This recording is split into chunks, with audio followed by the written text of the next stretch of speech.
Sa ganda ng view dito sa Cayman Islands, parang araw-araw ka nakabakasyon. Pero syempre, kailangan muna natin magtrabaho. Errands kami ngayon, kaya magsusupply kami ng mga kailangan sa coffee shop. Si Gio ang kasama ko ngayong araw at siya talaga ang madalas gumagawa nito. Pipick up kami ng mga supply at ihahatid namin yan sa bawat branches ng Cafe del Sol. Dito nga pala sa Cayman Island, itong Cafe del Sol ang voted as best coffee shop in the island. Sobrang init ng panahon ngayon, nakakauhaw at nakakagutom. Kaya pagdating ko sa Marquee, nagpahinga muna ako. Nag-order na din ako ng grilled cheese sandwich para makakain. At ito ang si Malti at Janisa ang naka-duty ngayong araw. Taga Nepal yan si Malti at taga Dominican Republic naman si Janisa. At ito na nga yung grilled cheese sandwich na in-order ko. Mahilig ako sa cheese, kaya paborito ko tong kainin dito sa Cafe del Sol. Multigrain ang tinapay, kaya medyo healthy. Maliban sa mga sandwiches, marami din pastries dito. Meron ding mga salad at iba pang mga healthy options. Hindi sila masyadong busy ngayon, kaya naistorbo ko si Malti na gumawa ng sandwich. Masarap kainin tong grilled cheese sandwich habang mainit-init pa, para mas stretchy ang cheese at mas enjoy kainin.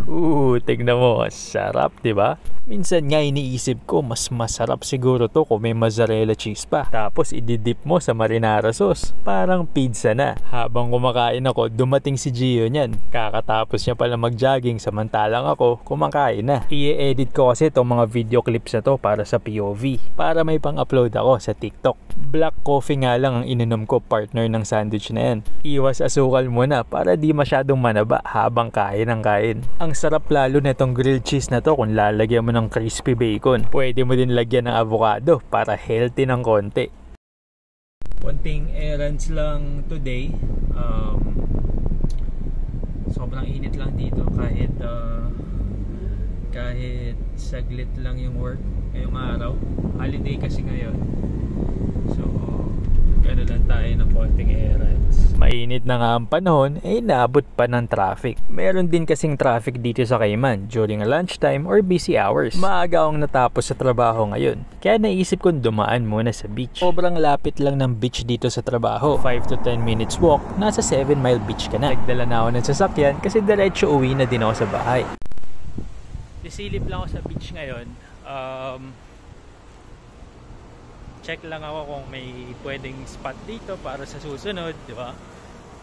Pwedeng kumain, pwedeng dito ako gumawa ng content.